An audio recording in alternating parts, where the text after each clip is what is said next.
Bismillahirrahmanirrahim. Alhamdulillahirabbil alamin. Wassalatu wassalamu ala asyrafil anbiya'i wal mursalin wa ala alihi wa ashabihi ajma'in wa man tabi'ahum bi ihsanin ila yaumiddin. Asyhadu an la ilaha illallah wahdahu la syarikalah wa asyhadu anna Muhammadan abduhu wa rasuluh. Sahabat fillah yang berbahagia, pada kesempatan kali ini kita akan membahas tentang fikih laki-laki. Ya, kajian kita tentang laki-laki, baik itu di dalam Al-Quran maupun di dalam sunnah atau hadis Nabi Muhammad SAW, ataupun dilihat dari hal-hal yang lainnya. Seperti misalnya kajian laki-laki dilihat dari sifat atau karakter yang dimiliki, yang menjadi kekhasan laki-laki yang berbeda dengan perempuan. Tapi saya ingin lepas dari itu, ya, saya ingin menyinggung sedikit tentang kehidupan para sahabat Nabi Muhammad SAW, ya, para sahabat Nabi ridwanullah alaihim, di mana mereka memiliki beberapa karakter yang menarik ini, ya, yang menarik. Dan salah satu kajian yang menarik saya kutip dari Dr. Aid Al-Qarni dalam bukunya La Tahzan. Beliau menemukan ada 5 catatan dari sejarah kehidupan para sahabat, dari sirah sahabat, ya. Kelima hal tersebut, yang pertama adalah pola hidup yang sederhana, ya, pola hidup yang sederhana dan tidak memaksakan diri. Jadi mereka menghadapi permasalahan hidup dengan sewajarnya, tidak terlalu berlebihan dan tidak terlalu terbebani.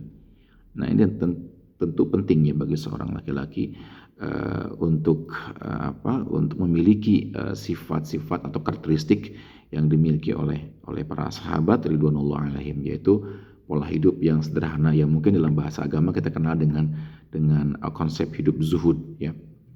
Kemudian yang kedua, ya, ilmu mereka luas, penuh berkah dan praktis. Ilmu mereka tidak retoris dan tidak terlalu berbelit-belit. Ya, ini keistimewaan generasi sahabat Nabi. Ilmu mereka luas, penuh berkah dan praktis. Jadi ilmu mereka tidak retoris, ya, dan juga tidak terlalu berbelit-belit. Nah, yang ketiga, bagi mereka amalan hati jauh lebih berat daripada amalan fisik. Di hati mereka ada keikhlasan, inabah, tawakal, ya, kecintaan yang mendalam kepada Allah. Kemudian juga ada rogbah itu keinginan dekat dengan Allah yang memuncak. Kemudian ada rahbah, rasa khawatir amal-amal yang dia lakukan tidak berkenan di sisi Allah. Kemudian juga ada khosyah, perasaan takut jika siksa Allah menimpanya, dan lain sebagainya. Namun demikian, amalan-amalan mereka sangat sederhana berkaitan dengan nafilah salat dan saum, ya. Bahkan para tabi'in pada generasi di generasi tabi'in lah yang lebih rajin melakukan nafilah, ya, amalan sunnah, ya, dibandingkan dengan yang wajib. Itu yang ketiga, ya. Kemudian yang keempat, mereka sengaja mengurangi kenikmatan dunia, menjaga jarak dengannya, menjauhkan diri dari godaan dan kemewahannya. Semua ini membuat mereka berada dalam ketenangan, dalam tu'ma'ninah dan sakinah, ya. Jadi mereka sengaja mengurangi kenikmatan duniawi, menjaga jarak dengannya.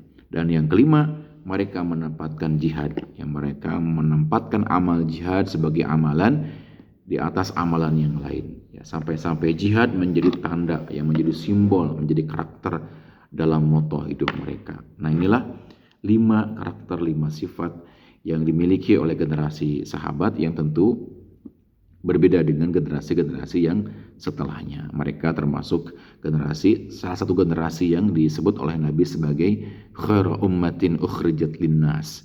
Kemudian juga disebut sebagai generasi yang hidup di kurun, di zaman yang terbaik, ya. Kama qala Nabi sallallahu alaihi wasallam, khairul quruni qarni, ya, sebaik-baik kurun, sebaik zaman itu adalah zamanku dan zaman selaku. Summal ladzina yalunahum, ya, khairul quruni qarni summal ladzina yalunahum summal ladzina yalunahum. Mudah-mudahan 5 karakter yang dimiliki oleh sahabat Nabi Muhammad SAW ini menginspirasi kita untuk menjadi target ya di dalam menjalankan kehidupan ya, sesuai dengan apa yang kita mampu, sesuai dengan apa yang kita bisa. Aku qouli hadza wa astaghfirullah li wa lakum. Assalamualaikum warahmatullahi wabarakatuh.